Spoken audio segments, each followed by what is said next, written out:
Instructions for handling stains on the tabletop. To remove stains, use a sanding sponge and dry cotton cloth.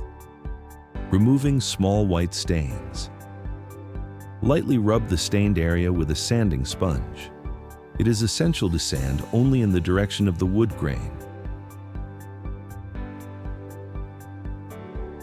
Remove all sanding dust with a dry tablecloth.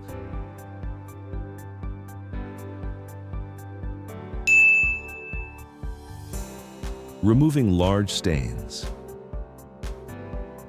Lightly rub the stained area with a sanding sponge. It is essential to sand only in the direction of the wood grain.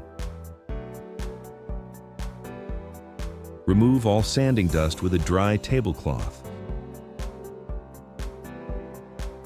When stains are removed, roughen up the whole tabletop surface for re-oiling.